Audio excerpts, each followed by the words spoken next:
apprendre à convertir le décimal en binaire puis en hexadécimal. Alors, on part du principe que vous sachiez compter en binaire.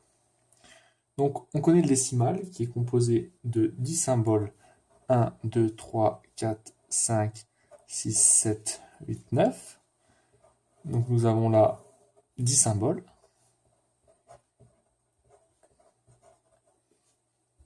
Et nous souhaitons convertir cette base donc de 10 en base de, par exemple, 2, donc le binaire, ou 16, l'hexadécimal. Donc, alors, pour convertir d'abord en binaire, on va déjà rédiger différentes valeurs que peuvent prendre le binaire. Alors, on part de 0 et on va aller jusqu'à 9.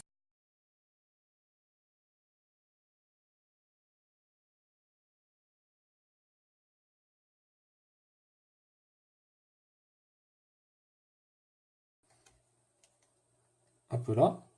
Et si on convertit ça, si on calcule tout ça, cela nous fait donc 1, 2, 4, 8,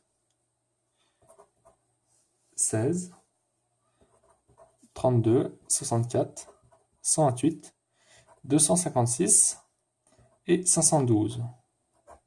Donc c'est tout des multiples de 2. Et alors, à quoi ça va nous servir? Eh bien, ça va nous servir à convertir notre nombre qui est sous la forme décimale. Donc, prenons par exemple le chiffre... on va prendre le nom 388. Et on veut le convertir en base 2, donc en binaire. Eh bien, à l'aide de ce petit tableau que nous avons fait, on va pouvoir savoir facilement comment faire. Alors, la technique est simple. Il suffit en fait de voir si on peut soustraire par un nombre présent ici dans l'ordre décroissant. Donc on va voir. Est-ce qu'on peut soustraire 3 sans être négatif?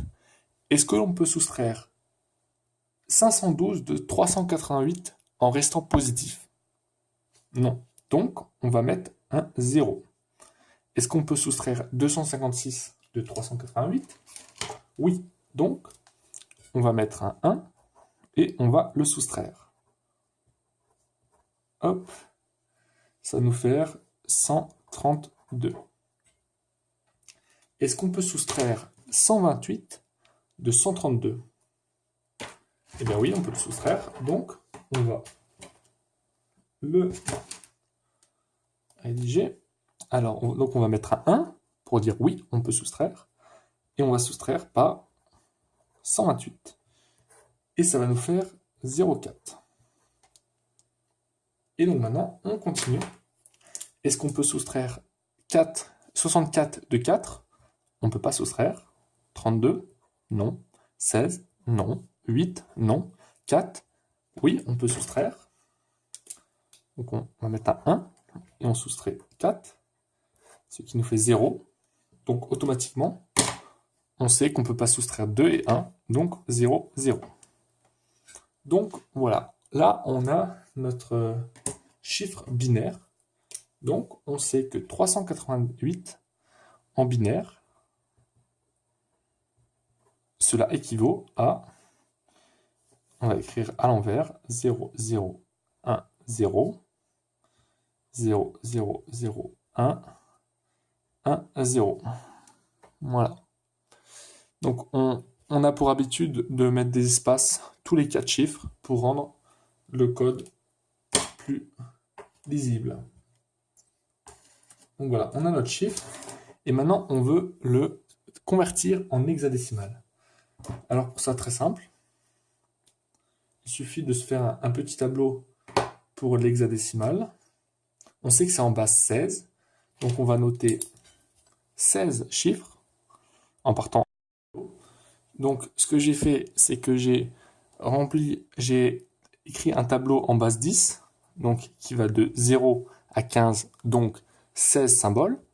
j'ai fait l'équivalent en hexadécimal. Donc on sait qu'en hexadécimal, on a les chiffres de 0 à 9, donc dans les 10 premiers symboles. Et ensuite, on met les lettres A, B, C, D, E, F. Et j'ai mis à côté le tableau en binaire, donc base 2, de 0 à 15, donc 16 valeurs. Ensuite, qu'est-ce que j'ai fait? Alors, pendant que ça a coupé, j'ai réécrit au propre cette valeur en binaire et j'ai dit que on avait pour habitude de ne pas laisser des segments à moitié remplis, donc là, pas de 0,1. Donc on rajoute 2 zéros devant pour rendre plus propre. Maintenant, pour convertir le binaire en hexadécimal, eh bien c'est simple. On prend chaque segment de notre nombre en binaire et on trouve la correspondance dans le tableau. C'est-à-dire ici 0, 100, 0, 100, en base 2, ça correspond à 4, en base 16. Donc, ce segment correspond à 4. Pareil pour le segment suivant. 1000 correspond en base 16 à 8. Donc, ce segment correspond à 8. Et maintenant, le dernier. 0,0001. C'est ici. Donc, ça correspond à 1. Hop. Donc, en résumé, notre chiffre en base 10 qui était, base 10 qui était 388, eh bien, en base 2, il faisait 0001 1100. Et en base 16, donc en hexadécimal, il fait 184. Donc voilà, n'oubliez pas, quand vous voulez chercher de l'hexadécimal à partir du décimal, on passe par l'étape intermédiaire du binaire. Pour cela, on met bien à plat les différentes valeurs que peuvent prendre chacune des... Voilà, on met bien à plat le tableau. Et voilà.